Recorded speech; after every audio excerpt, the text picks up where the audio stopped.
Someone's got treats in their pocket over there. I don't know.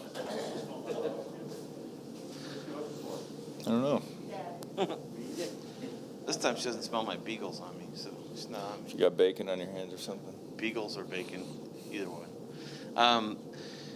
Oliver Bjorkstrand, he gets off that big start again in Game 1, had 5 goals in the preseason, led the team last year, but it doesn't seem like outside of Columbus, a lot of people realize maybe how good he really is.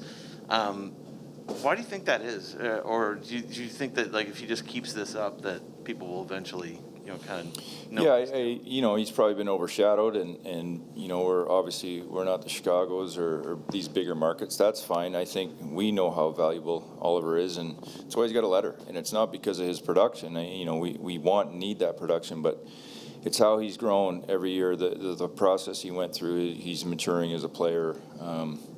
He led our team in scoring, and no one really talks about it. He had a heck of a preseason.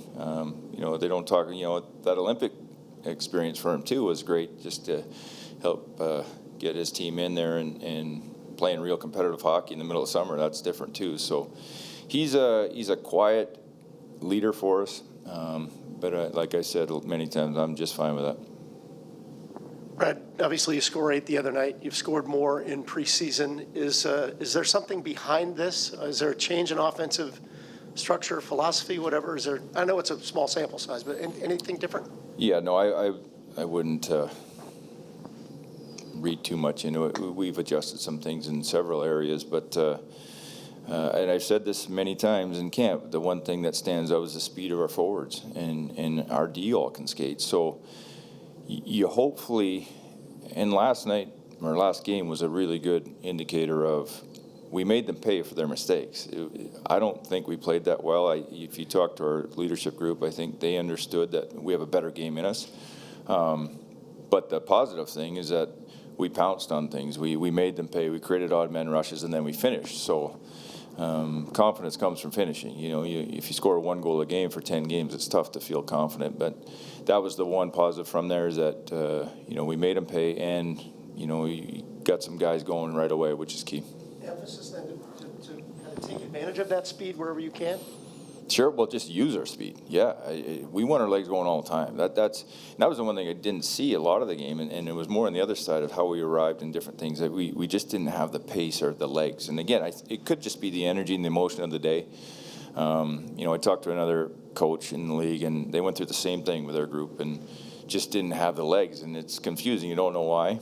But sometimes you get too ramped up and it goes the other way. Who knows? I mean, I don't have the answer for that. But there's going to be a little bit of a normal game here tonight, and I expect us to be skating better tonight.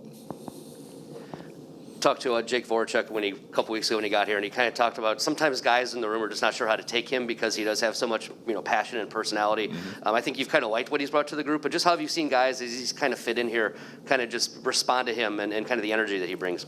Yeah, you'd have to talk to them on what they think of Jake. From my standpoint, I really like what he's brought as far as he's got enthusiasm. He's 14 years in the league, and some guys can settle in camp. Preseason, they kind of dog it or just get through it. I haven't seen that one bit with him. From practices and right from day one in camp there, he was giving everything he had. Preseason, he was pushing. So I think that's infectious with your group. When they see a guy or one of your older guys and one of the leaders in our team, you see them pushing through those things that they don't have a choice but to follow. So it's been great to see. I love his personality. I think it's good for a room. I think the guys, I've heard them say that too. It's nice to have somebody there that's got some juice. With Sillinger, he's gotten a chance, obviously, in this camp preseason to play with some of your top wingers. Mm-hmm. You put him with Jenner and Domi. Did it seem like that? Like when you put that together, I guess what were you thinking as far as just how it might work or whatever? And then has it kind of worked out the way you thought it or hoped it might? Well, yeah, you have thoughts. I'm not going to get into the reasons why behind everything that we've done, but. He's an 18-year-old kid, and he's playing with our captain. I think you can read between the lines there. Someone that kind of helped walk him through. If he needs help in the face-off circle, Boone's a guy who can help with that. And I've just liked how Max's energy, his legs. I mean, you saw it last game. He was flying, and really he's been flying all camp. I'm shocked he was back and ready to go in the timeline he was. Max isn't. You know, if you talk to him, he had it circled in pen from day one. So credit to him, the work that he put in. You know, did I have a crystal ball and think it would work? It worked for one game. We'll see tonight. You know, who knows? Who's your goaltender tonight, Brad? We're going to go back with Elvis. And any other changes in your lineup? Harry's going in, yeah, for Kooks.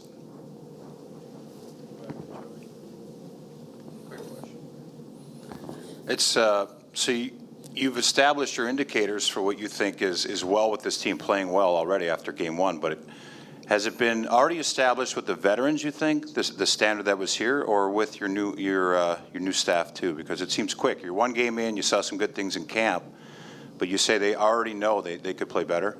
Is it the speed, the battles? Yeah, I think to me the first game there was just the lack of details that we had.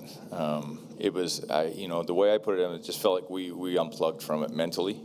We were playing, but I didn't like the pace, and there's just structurally some stuff that we were not doing in preseason. We had it. We were locked in a lot of areas, and that first game, it was, I guess, I shouldn't be surprised. It was a little bit, again, with the emotion of it, it was a little bit sloppy, and you know, you show it on video, and they're like, oh, yeah, wow, what was I doing? You know, that's it, and that's where we got to check in here first is, you know, you look at that lineup we're facing tonight, and they're a little bit more experienced. They're very balanced all the way through. They're a good hockey team, so you're going to have to work for everything you get tonight, and you know, I expect a real hard game tonight. With Harrington, you know, he comes into this camp and a lot of competition for that. Like we've mentioned, we talked about it before, that third defense pairing.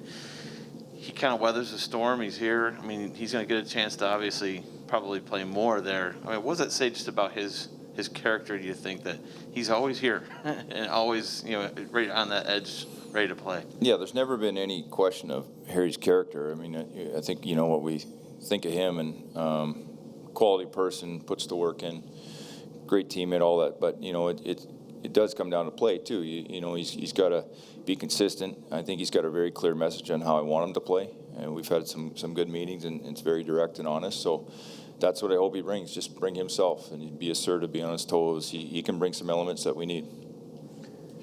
Is 2 games enough to give you intel on what you can kind of expect from Seattle? Or, like, how long do you think they be kind of a mystery of how they'll play this season? Is it something where you can look at the first 2 games and know what to expect, or a team's going to take 5-10 games? How do you kind of expect that?